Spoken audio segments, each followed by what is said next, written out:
आज आपण वर्षभर टिकणारा चटपटीत कैरीचा रसरशीत गुळाचा मुरंबा कसा करायचा किंवा गुळ आंबा कसा करायचा ते बघणार आहोत. तर व्हिडिओ स्किप न करता संपूर्ण बघा. नमस्कार, मी ज्योतिष किचन मध्ये सर्वांचं खूप खूप स्वागत आहे. चला तर रेसिपीला सुरुवात करूया.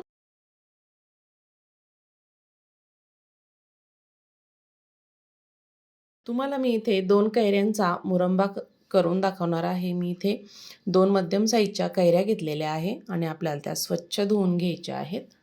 छान अशा मी इथे चोळून अशा कैऱ्या पाण्याने धुवून घेतलेल्या आहेत.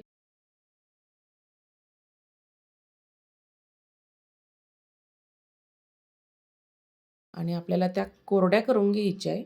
अजिबात त्याला पाणी राहिलं नाही पाहिजे. मी इथे कॉटनचा कपडा घेतला आणि छान आपल्याला कोरड्या करून घ्यायच्या आहेत. दोन्हीही कैऱ्या मी इथे छान अशा कोरड्या करून घेतलेल्या आहेत. अजिबात त्याला पाणी ठेवायचं नाही आहे आणि छान पाणी नाही लागलं ना तर वर्षभर मस्त टिकतात. लगेचच आपल्याला कैरीची साल काढून घ्यायची आहे. मी इथे कैरीची अशा ह्या पद्धतीने साल काढून घेत आहे. साल काढून घ्यायची, थोडं कडवटपणा असतो त्यामुळे साल काढून घ्यायची.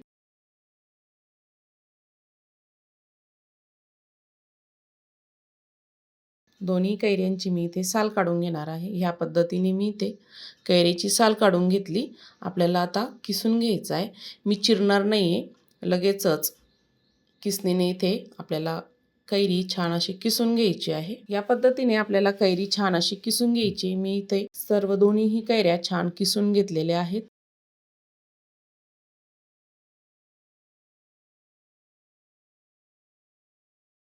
आता आपण प्रमाण बघूया. मी इथे 1 वाटी साखर घेतलेली आहे. तुम्ही इथे संपूर्ण गूळ टाकला तरीही चालतो. 1 वाटी गूळ घेतलेला आहे. गूळ आणि साखर मी सम प्रमाणामध्ये घेतलेली आहे. गॅसवर आता कढई ठेवलेली आहे. 1 चमचा तूप टाकून घ्यायचे. गॅस मी अगदी कमी ठेवलेला आहे. तूप छान वितळलेलं आहे. किसलेली कैरी टाकून घ्यायची आणि तुपामध्ये आपल्याला कैरी छान परतून घ्यायची आहे 1 मिनिटभर. ही कैरी अजिबात आंबट नाही आहे, त्यामुळे इथे मी साखर पण वापरलेली आहे. तुम्ही कैरी जर आंबट असेल तर कैरीचा किस मोजून घ्यायचा. जितकी कैरीचा किस असेल तितका आपल्याला गूळ टाकायचा आहे. म्हणजे छान असं रसरशीत मुरंबा तयार होतो. छान परतून घेतलेला आहे. साखर टाकून घ्यायची आहे. गूळ पण टाकायचा आहे आणि छान आपल्याला मिक्स करून घ्यायचं आहे. एकसारखं हलवत इथे आपल्याला गूळ आणि साखर छान अशी वितळून घ्यायची. त्याला पाणी सुटेल आता. आणि गॅस मी अगदी कमी ठेवलेला आहे. कमी गॅसवरच आपल्याला हा मुरंबा तयार करून घ्यायचा आहे. बघू शकता त्याला पाणी सुटलेलं आहे. गुळाला लगेचच पाणी सुटतं.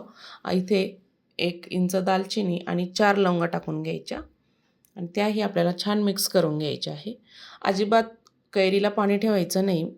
पाण्याचा अंश अजिबात राहिला नाही पाहिजे. म्हणजे छान असा वर्षभर मुरंबा टिकतो. मस्त रसरशीत राहतो. या पद्धतीने संपूर्ण गूळ आणि साखर वितळलेली आहे. आपल्याला याचा आता छान दाटसरपणा येईपर्यंत शिजवून घ्यायचा आहे. तुम्ही जास्त प्रमाणात जरी केला तरी सारखाच आपल्याला गूळ आणि इथे कैरीचा किस घ्यायचा आहे. बघू शकता आता दाटसरपणा यायला सुरुवात झालेली आहे. पाऊण टीस्पून इथे मी इलायची टाकली आणि तीही आपल्याला छान मिक्स करून घ्यायची आहे. मस्त आता कलर दिसत आहे. कढईला आता चिटकायला सुरुवात झालेली आहे. आता अगदी आपल्याला 1 मिनिटभरच शिजू द्यायचं आहे. मुरंबा आपला छान इथे तयार झालेला आहे. आता आपण चेक करूया. बघू शकता एक तारासारखा आपल्याला इथे पाक त्याचा तयार झालेला आहे. आता गॅस बंद करूया, कारण तो थंड झाल्यानंतरही दाटसरपणा घट्ट होतो.